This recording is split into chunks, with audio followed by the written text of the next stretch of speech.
All right, let's listen to this piece by Barack Obama, because there's two things that can happen.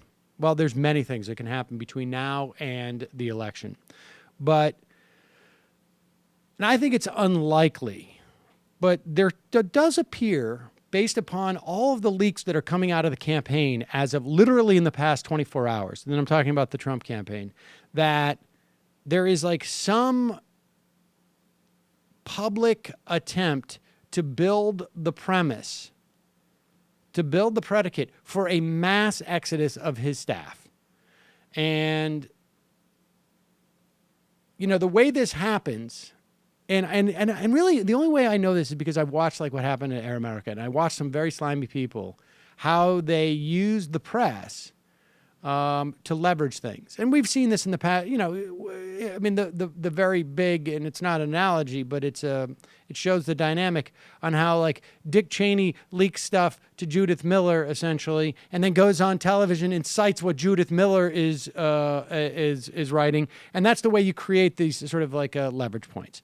And we have heard in the past 24 hours from close confidants of Paul Manafort. He's the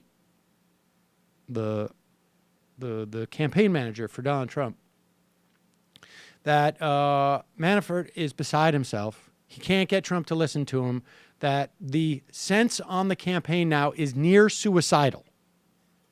Somebody leaked a memo that was sent to all the Trump surrogates saying, pivot away from Khan. Stop. Do not attack him anymore. Now, the reason why that memo, which is sent to about 6 or 10 people, is leaked is because someone wants to tell the press and tell the world, we're trying to do the right thing, and our client / candidate, Trump, is not listening to us. Okay, that's why we know about that memo. And then we hear secondary sources confirming what John Hardward reported about Manafort. Now, of course, then Manafort comes out and he says, John Hardward's wrong. Our communications person is going to put out a release. Right? In other words, like, I'm not going to dispute it myself. Our communications will speak for the campaign. And then the campaign came out with a release saying, John Hardward's wrong. The campaign's doing great. And then, literally, before we come on air, Paul Manafort puts out a statement which ostensibly is supposed to provide some measure of confidence to the people who want confidence in the Trump campaign. I don't know who this is at this point. Saying, quote, the candidate is in control.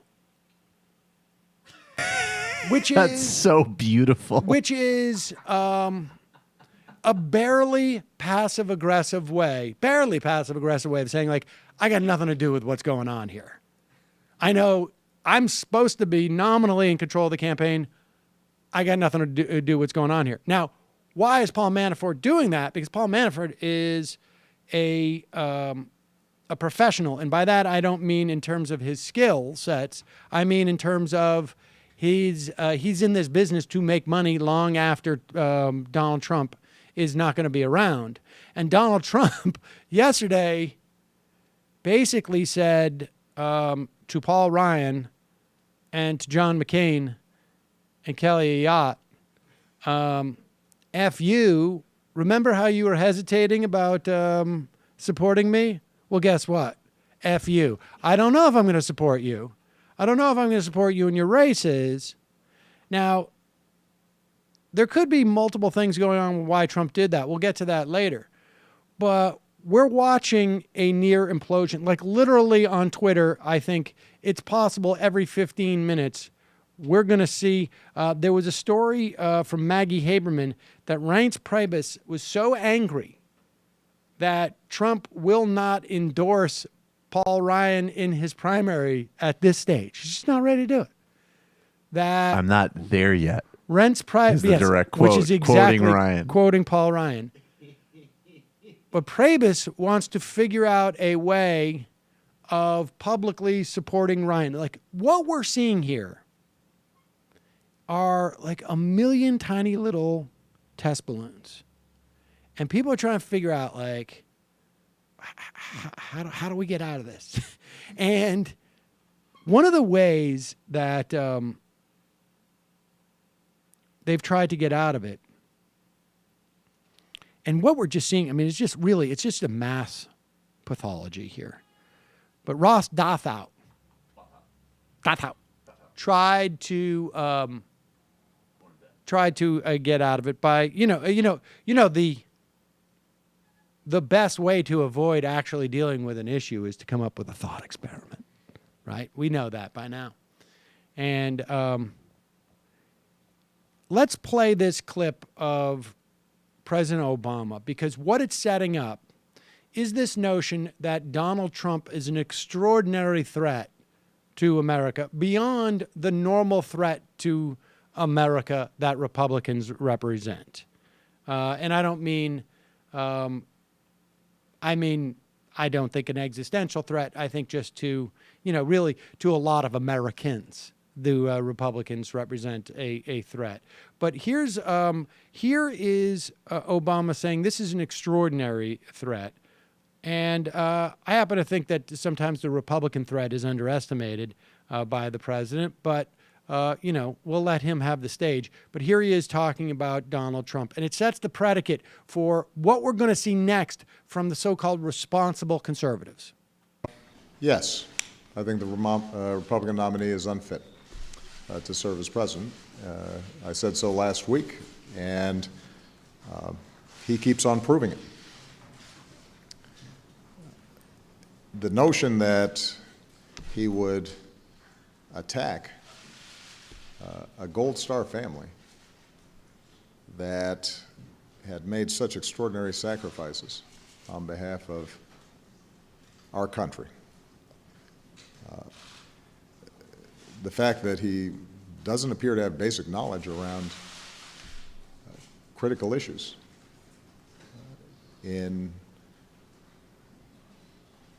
Europe, in the Middle East, in Asia, means that he's woefully unprepared to do this job. And this is not just my opinion. I think what's been interesting is the repeated denunciations of his statements by leading Republicans, including the Speaker of the House and the Senate Majority Leader and prominent Republicans like John McCain. And the question I think that they have to ask themselves is, if you are repeatedly having to say in very strong terms that what he has said is unacceptable, why are you still endorsing him? What does this say about your party that this is your standard bearer?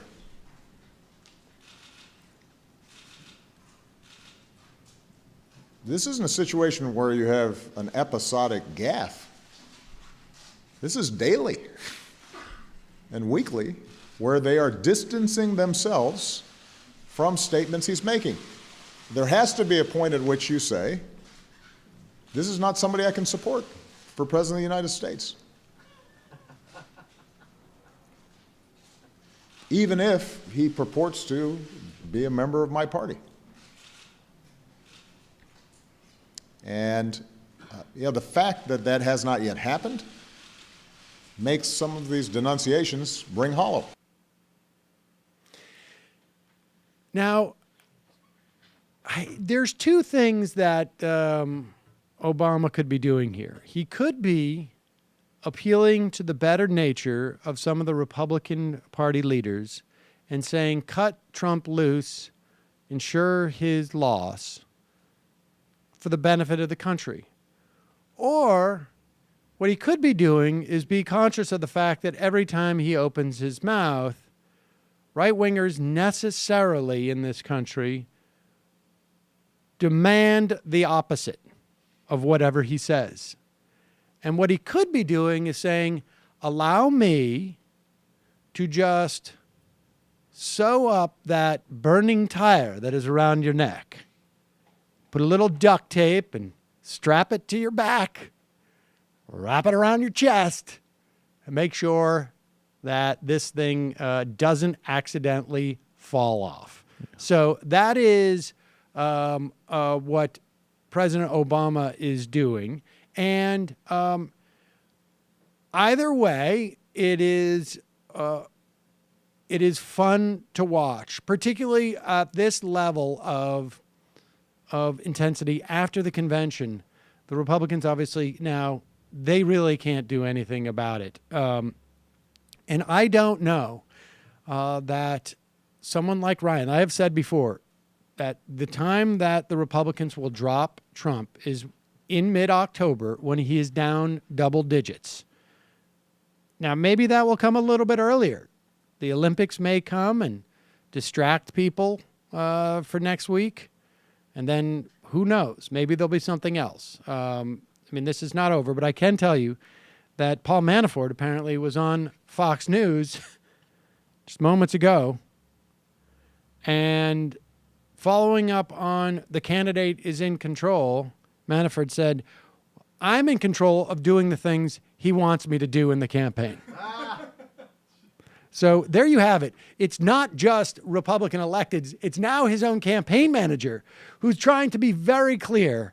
I am being held hostage, and I am. I have no control over Isn't that this. what's so great about that? Is that literally the only person who will not understand the signal that Paul Manafort is setting is Donald Trump. Donald Trump's going to read that and be like, exactly, that's great. I think we understand each other. And everybody else is going to be like, whoa, he's really dissociating himself here. And Trump's going to be like, no, that's great. He gets it. He understands. It depends apparently on what's on TV, because apparently that's Right. what Paul Manafort has leaked out to people, that Trump, when he's not tweeting or speaking, he's just watching TV to get his information. Stop reacting interrupting up. me. I'm watching TV. Hello, you. I'm Sam Seder. Looking for smart progressive talk that is occasionally amusing? Well, subscribe to our YouTube feed. Subscribe to our podcast. Like us on Facebook. And just generally enjoy us.